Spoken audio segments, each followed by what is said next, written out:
Meus queridos, oxalá que cada um de nós tivéssemos um entendimento pelo que o Senhor nos chamou, pelo que o Senhor nos resgatou das trevas e nos trouxe para a sua maravilhosa luz. Para que eu e você possamos fazer a obra do Senhor. Eu lembro de quando eu me identifiquei com Jesus como meu Salvador, o Evangelho. Eu passei por um processo. Eu tinha um entendimento na minha cabeça e eu achava que eu iria servir a Deus do meu jeito. Eu disse, eu vou servir ao Senhor, vou trabalhar, vou ofertar, vou dizimar, vou ir à igreja quando eu quiser. Enquanto eu pensava dessa maneira, a impressão que eu tinha é que não havia significado algum em ser crente. Porque quando eu e você vivemos segundo o nosso achismo, segundo o que nós achamos, a impressão que temos é que estamos nadando contra a maré, não saímos do lugar. Quando eu fiquei crente, eu fui trabalhar numa multinacional, uma empresa italiana com sede aqui em Curitiba, era representante. Ganhava um salário bom, tinha a possibilidade de ganhar mais de 10 salários mínimos livres de hotel, viagem, passagem. Rapaz de 20 e poucos anos de idade. Eu vou servir a Deus, mas cada lugar que eu ia, irmão, Deus usava alguém. Tenho eu um plano na tua vida. Quero te usar na minha casa, quero te usar na minha obra. E eu fui correndo, me esquivando. Um certo dia, parei o carro na frente da igreja sede, em Florianópolis, na gestão do pastor Valmor Leonel Batista. Umas irmãs do círculo de oração estavam ali esperando alguém para levar elas num culto à tarde. E essa pessoa não pôde ir, as irmãs me procuraram e disse, nos leva no culto. Eu falei, levo. Coloquei as irmãs dentro do carro, imagine, irmãs, só dirigente, círculo de oração, só tocha. Quando eu estava atravessando a ponte, pensei que ia para a glória, o fogo pegou dentro do carro, uma unção. Falei, é de Deus. E fomos lá para o lado da Palhoça. Quando chego numa igrejinha, um ciclo de oração à tarde, eu sentei no último banco. E a irmãzinha do fogo já pegou o microfone, já começou a revelar, já gritou dentro da igreja, você que pegou a enxada emprestada e não devolveu, estão murmurando de ti, vai devolver a enxada. A outra já saiu da igreja, foi lá, vizinha, pegou a enxada e foi devolver. O fogo era assim. E quando o fogo pegou na igreja, o profeta me mirou e eu disse, não vem para o meu lado não, que eu não quero. E o profeta veio, irmão, botou a mão na minha cabeça e disse, meu filho, tenho eu uma obra contigo. Eu endureci meu coração, a minha vontade era de rachar aquele profeta no meio, não quero. Eu quero servir a Deus do meu jeito. Quando o profeta, que eu endureci o coração, não dei bola para a voz do profeta, o profeta sentou, uma menininha saiu rodando e lá vem a menininha parou na minha frente, botou o dedo no meu nariz e disse, rejeitasse a palavra que saiu da boca do meu servo, rejeitou? Vais passar pelo vale da sombra da morte.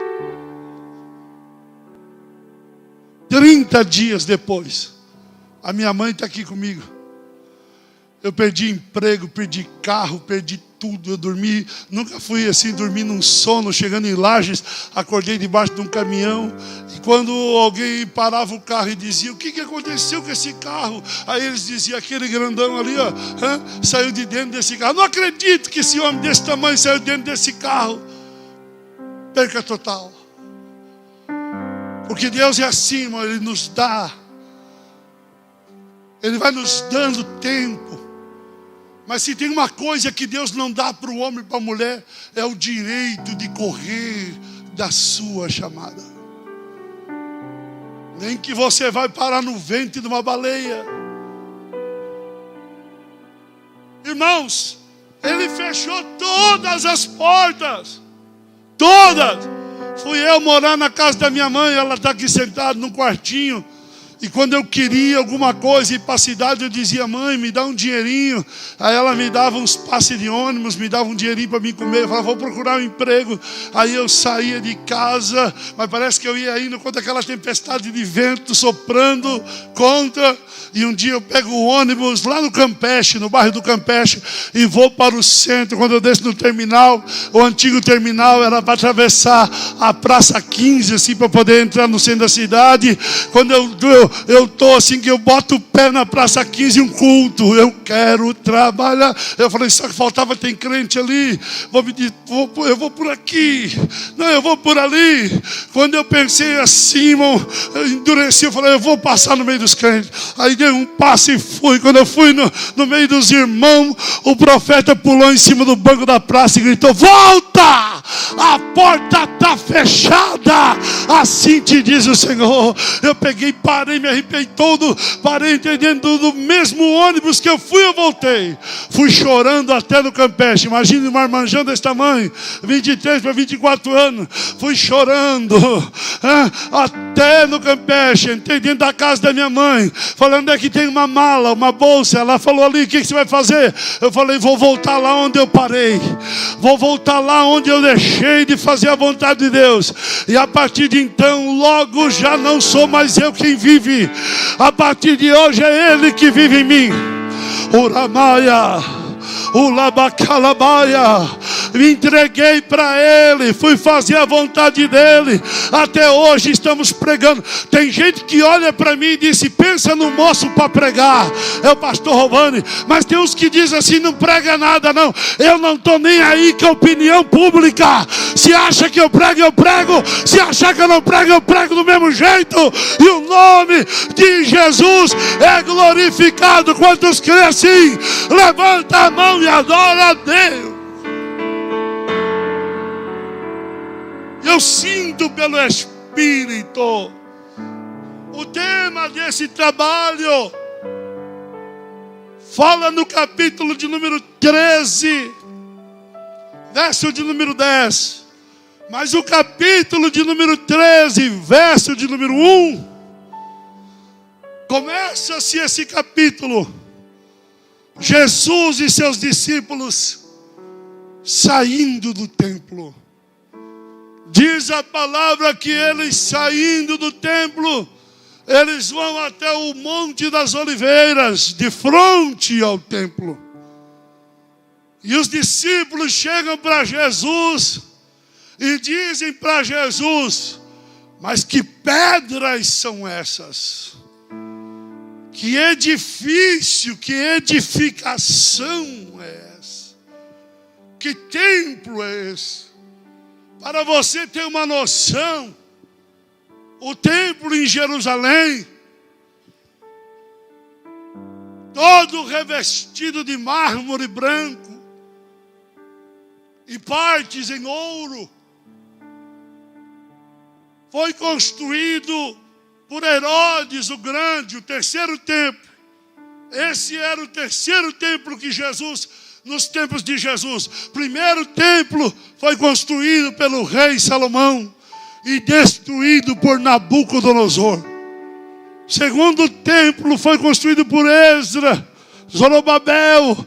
Foi uma destruição tremenda. E esse era o terceiro templo construído por Herodes o Grande. E agora os discípulos chegam no Monte das Oliveiras e dizem: mas que pedras lindas, que revestimento lindo, que obra maravilhosa, que edifício é esse? Aí Jesus olha para eles todos e diz assim: uma coisa eu tenho para dizer para vocês: não ficará pedra sobre pedra, Tudo isso que vocês estão vendo serão destruídos, vai ser devastado. E eles olhavam a imponência de Herodes e disseram: mas como que isso poderá acontecer? Como isso poderá ser realizado? E eles começam a conversar com Jesus, ali em particular Pedro, Tiago, João, começam a conversar com Jesus, e agora eles dizem: ó Jesus,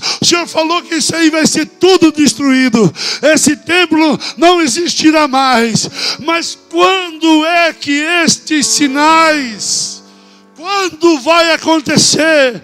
Tem como o Senhor predizer para nós quando vai acontecer e quais são os sinais que acompanharão isso? Quando isso vai acontecer? E que sinais? Quais serão os sinais? Escute bem, meus amados e queridos irmãos. O templo na Bíblia, simbolicamente falando,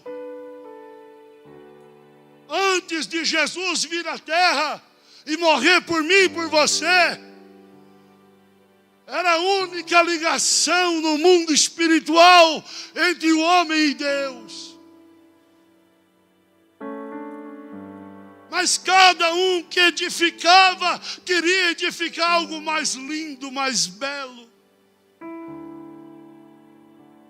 O ser humano tem isso nele, de querer um fazer mais belo do que o outro. E o templo, antes de Cristo, era a única ligação no mundo espiritual entre o homem e Deus.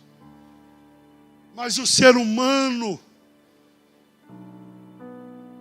todavia, deixando Deus em segundo plano em suas vidas e ligando-se ao misticismo, fazendo dos templos da época de Salomão, de Esdras e de Herodes como se fosse um amuleto.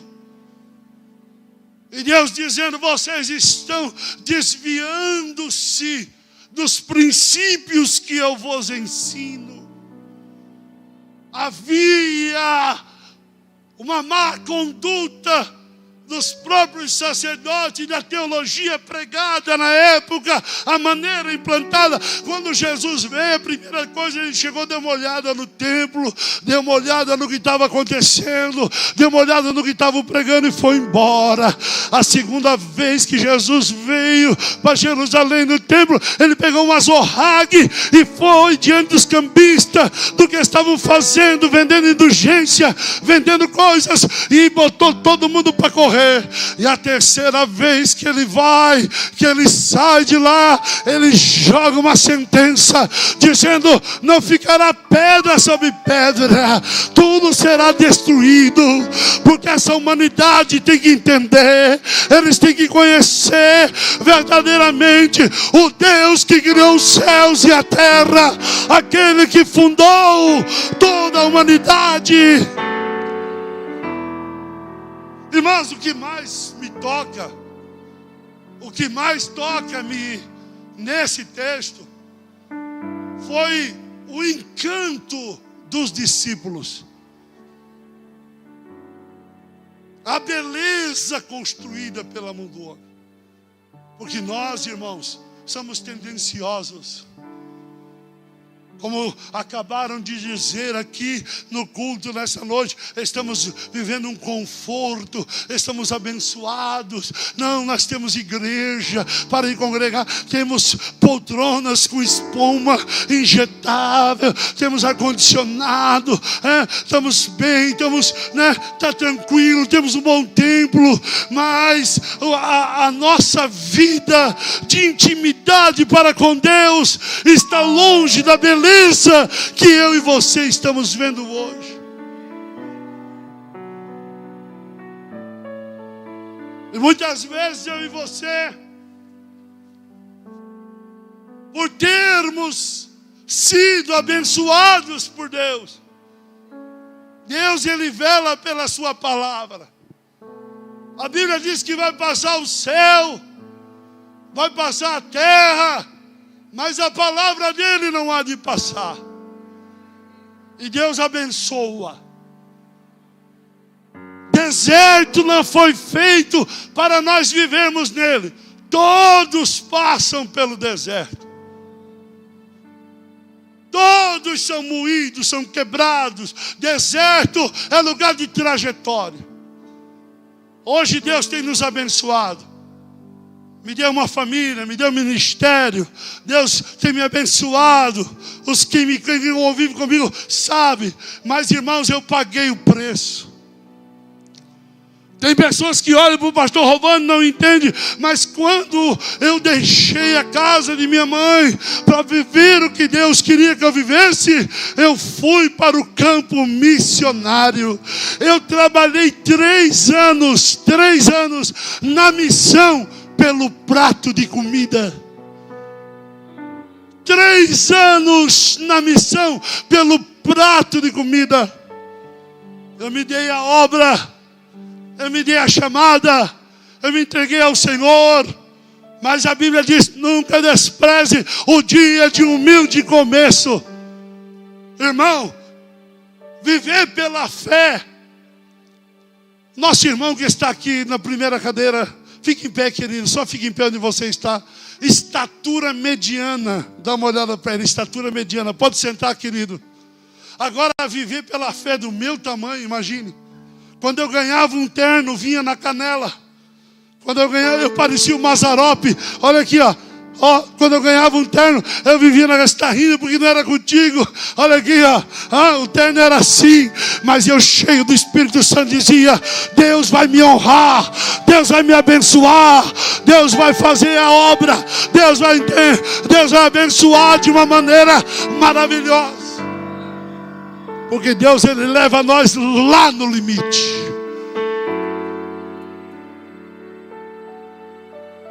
Olha aqui para o pastor Rovani.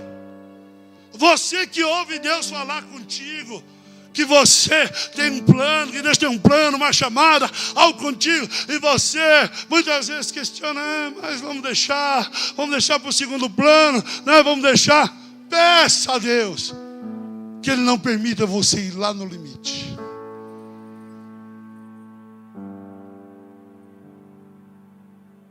Eu fiquei crente, sabe aonde? Pertinho de vocês aqui. Eu fiquei crente no desafio Jovem Cristo é Solução, na cidade aqui de Tubarão. No ano de 93, no início daquele trabalho, eu vindo da dependência, do mundão, jogado, fiquei crente ali.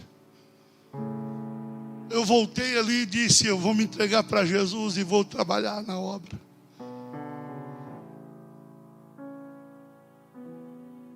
Paguei o meu preço. Saí do desafio jovem a convite do pastor Juvenildo Santos Pereira, o pastor Hebron conhece, para tocar o desafio jovem, o Bom Samaritano. Quem sabe alguém conhece. Nós temos na vigília do Bom Samaritano, hoje a maior vigília realizada aqui, hoje está sendo contada como uma maior vigília do Brasil, e por que não dizer da América Latina. Mas sabe quem fez o primeiro culto, a primeira vigília do Bom Samaritano? Foi o pastor Rovani. A ideia saiu da onde de fazer uma vigília? Daqui, do joelho, da oração. Vamos começar uma vigília. E começamos a vigília, colocamos 3.000 crentes lá dentro, somente orando, impondo as mãos. E hoje, se você acessar o Bom Samaritano, muita gente conhece qual é a vigília do Bom Samaritano. Deus tem um projeto na tua vida. Deus tem um projeto, algo que está parado através da tua vida. Diz o texto que os discípulos estavam encantados. E o Senhor falou assim, eu vou fazer com que esse encanto, de uma maneira ou outra, se finda. E diz a palavra que no ano 60 depois de Cristo, o imperador Tito, o imperador romano, veio sobre Jerusalém, destruiu o templo, e diz a história que Tito mandou passar o arado. Passa o arado, onde está o templo? Passa o arado, eu não quero pedra sobre pedra, não vai ficar nada. Jesus disse: olha aqui, o que vocês muitas vezes têm como um gnosticismo, um amuleto, porque nós seres humanos temos que cuidar para nós não criarmos isso e esquecermos verdadeiramente de tributar honra e glória ao Deus Criador do céu e da terra, que criou tudo para mim, para você. Irmãos, eu dirigi uma congregação, um setor ali do Jardim Atlântico, no campo de São José, por 5 anos. Agora, vivi diversas experiências, aonde pessoas querem viver a plenitude de Deus, a medida, olha só, da estatura da plenitude de Cristo. Quando fala de plenitude, olha para o pastor. Plenitude fala de dizer assim, ó: enfermidade, eu amaldiçoo a tua origem, sai, e a enfermidade sai. Isso é plenitude. Sabe o que é plenitude? Você levantar a tua mão, olha aqui para o pastor, levantar a tua mão e dizer: eu e a minha casa servimos ao Senhor. Sabe o que é plenitude? É você botar a planta do teu pé no lugar onde você chegar e o endemoniado se manifestar, e você abrir a tua boca e dizer: sai, e ele sair. Todos querem a plenitude de dirigir a igreja. Pastor, eu preciso de um milagre. Pastor, eu preciso disso. Pastor, eu preciso daquilo. Mas não querem passar o que Jesus passou para que isso acontecesse. Olha aqui, irmãos. Jesus, quando nasce, ele nasce em uma manjedoura. Jesus era judeu. Você nunca vai conhecer um judeu pobre. A cultura do judeu é fazer, adquirir e passar de geração para geração. Todos os judeus que vivem hoje, muitos administram geração de mais de 1000 anos, impérios. Jesus nasceu em uma manjedoura. A palavra manjedoura no original quer dizer lugar de desprezo, lugar de humilhação. Todos querem a plenitude. Mas se o pastor apertar um pouquinho, vou botar esse irmão na geladeira 1 aninho para ver se ele vai dar bom. Vou botar esse irmão aí na geladeira, vou deixar ele sem cantar, sem pregar, sem tocar na orquestra, sem cantar, vou deixar ele 1 aninho. Já faz um biquinho, quer para ir para outra igreja, quer correr, Jesus, ele passou pela manjedoura, passou pelo lugar de desprezo, pela humilhação. Depois Jesus foi ser carpinteiro. Com 17 anos de idade, seu padrasto José morreu, mas Jesus assumiu a carpintaria, porque ele não poderia sair de casa, só saiu com os 30, porque na época de Jesus, com 30 anos que se ficava maior de idade, e ele ficou dos 17 anos até os 30 anos na carpintaria. Mas o carpinteiro aqui no Brasil trabalha com madeira, faz telhado, mas carpinteiro em Israel, sabe o que quer dizer? Mão para toda obra. Jesus trabalhou 20% só com madeira, fazia carro de boi, canga para boi, mas era mão para toda obra. Tem gente que se exclui, né? Não quer, irmão, tantas coisas para fazer na igreja. Não, eu só quero cantar, eu só quero tocar, eu só quero pregar, eu só quero destaque, eu quero púlpito. Mas se você quiser viver a plenitude, aprenda a ser mão para toda obra. Se no congresso precisar de alguém para limpar o banheiro, vai limpar o banheiro. Se precisar de alguém para varrer a igreja, vai varrer a igreja. Você quer viver a plenitude, o milagre de Deus.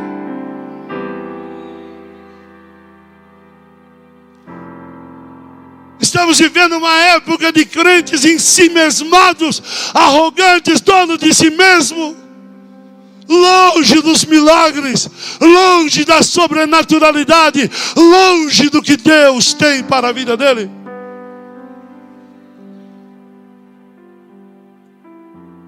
E eu lembro sonhando em ser um obreiro, em ser um diácono, em ser um presbítero. Chegava no dia de congresso, o congresso mais lindo, pregadores, e o pastor dizia para nós, a igreja construindo, lá em cima o pastor dizia para nós, sobe lá em cima, pega onde tem aquele estampão de madeira, fecha lá em cima e fica lá, até acabar o culto, para criança nenhuma cair da galeria, vai lá cuidar. E nós estava lá, subia lá em cima obreiro, queria ser diácono, e nós lá cuidando, e parecia uma coisa, mas as crianças iam lá onde não podia ir, querendo cair no buraco do elevador, do posto do elevador, e sai daqui, nós cuidando, pagando um preço, mas dizendo, um dia vai chover na minha horta, um dia Deus vai me ver diferente. Naramaia. Jesus passou pela manjedoura, passou pela carpintaria e passou pelo deserto. Mas uma coisa, queridos, para mim terminar, não me demorar muito, mas uma coisa tocou no meu coração. Jesus estava com os discípulos e ele disse assim, não ficará pedra sobre pedra, vamos tirar tudo porque os homens agora não atribuem mais o milagre a Deus, não atribuem mais o milagre, mas sim as coisas dessa terra, vou tirar tudo. Quando esses sinais, quando isso vai acontecer e que sinal vai vir? Agora para nós entrar na temática desse trabalho. São diversos sinais. Mas para mim dar uma definida aqui bem rápido, o primeiro sinal eu quero dizer que é o sinal da graça de Deus. Que sinal é esse? Evangelho de Marcos, capítulo de número 13, verso de número 10. Que nos diz a palavra, mas o que importa é que o Evangelho seja primeiramente pregado a todas as nações.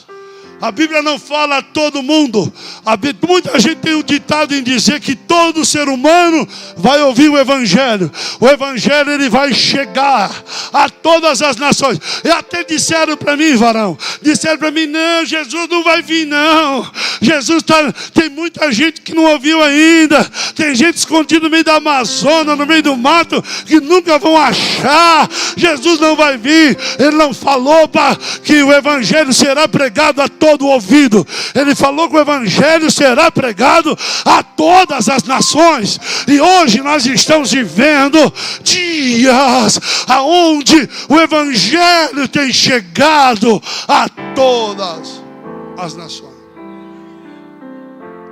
Ele não falou para pregar outra coisa a não ser o Evangelho. O que é o Evangelho? O Evangelho é fé, é piedade.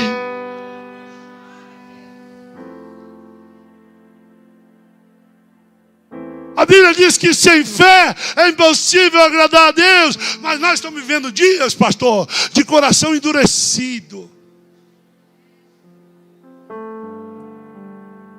Para quem você falou de Jesus hoje?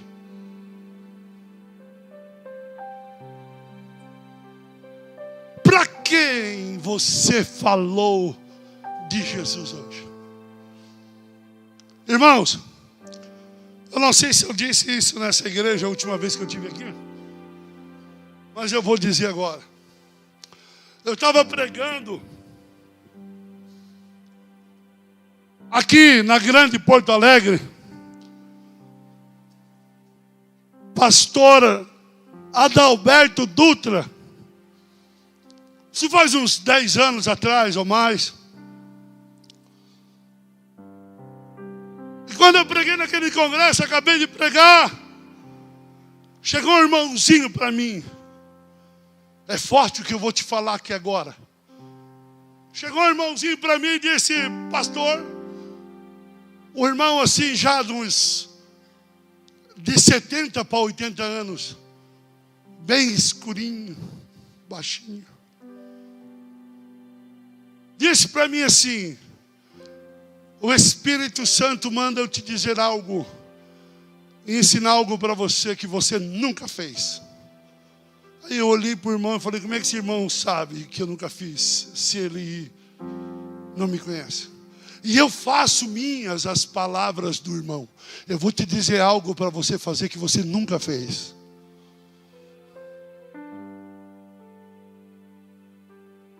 Você já fez propósito de oração aqui com o pastor Hebron, 15 dias, uma semana, um mês?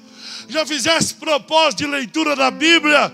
1 capítulo, 2 capítulos, 3 capítulos por semana, por mês, por dia? Mas eu vou te ensinar um propósito que você nunca fez. Que propósito é esse? De você pegar no mínimo 3 pessoas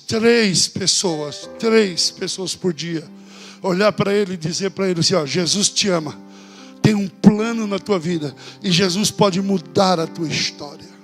3 pessoas por dia. Você nunca fez esse propósito. Andando na rua, vindo uma pessoa, irmão, era tão bom. Tinha uma época, irmão, que você estava nos lugares assim, parado, alguém ficava olhando para ti, sorrindo, e essa pessoa vinha chegando perto de você, mansamente, e daqui a um pouco essa pessoa dizia assim: ó, Deus manda eu dizer para ti que Ele tem algo sobrenatural contigo. Cadê essas pessoas? Onde é que elas estão? Será que o diabo calou a boca delas? Será que o diabo calou a boca delas? E eu vou te ensinar, você quer ver as coisas? Irmão, olha aqui, ó. A palavra de Deus diz que em parte pregamos e em parte profetizamos. Eu quero profetizar algo aqui que vai começar a mudar a história da tua vida. Vai começar a mudar a história da tua vida. Vai começar a mudar. Você vai sair. Aí um dia, pastor Hebron, eu cheguei, quando o irmãozinho falou para mim, aí eu cheguei em casa, fui dormir, eu cheguei de madrugada, outro dia abri a janela. Quando eu abri a janela do apartamento, ia passando um cidadão com a marmita debaixo do braço, ia trabalhar, e eu gritei lá da janela: ai, bom dia. Ele: bom dia. Eu disse para ele: Jesus te ama, tem um plano na tua vida. E tem uns que são educados, né? Eles falam assim: a nós todos. A única coisa que o Espírito Santo quer é que você abra a tua boca.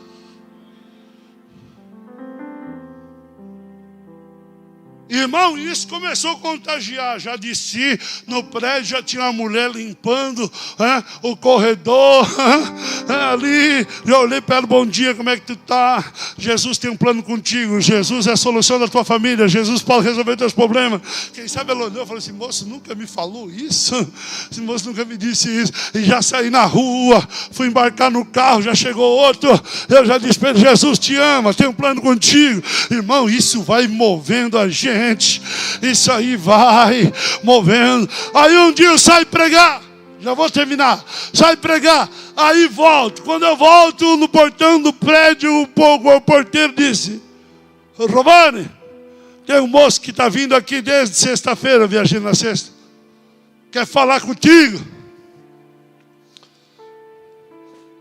Aí de novo, eu falei que chega mais ou menos perto desse horário. Chamei ele e disse: fala.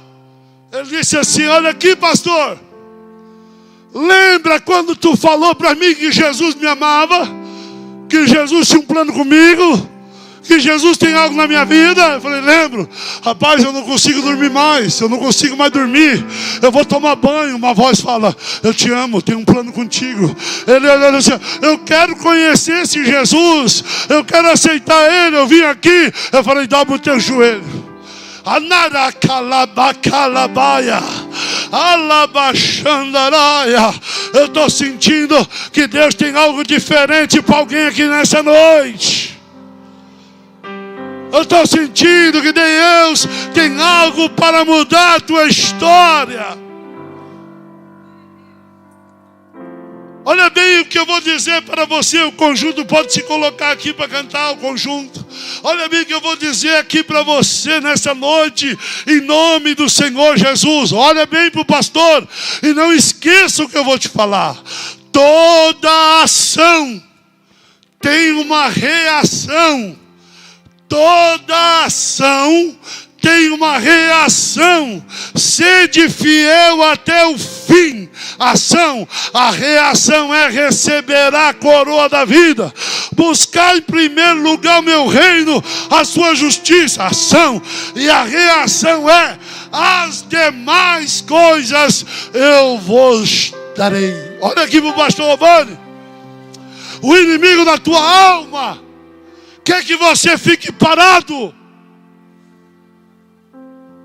Por quê que o inimigo quer que você fique parado? Porque ele sabe que quando você para, o céu também para. Mas quando você age, quando você proposita algo, Deus começa a mover ao teu favor.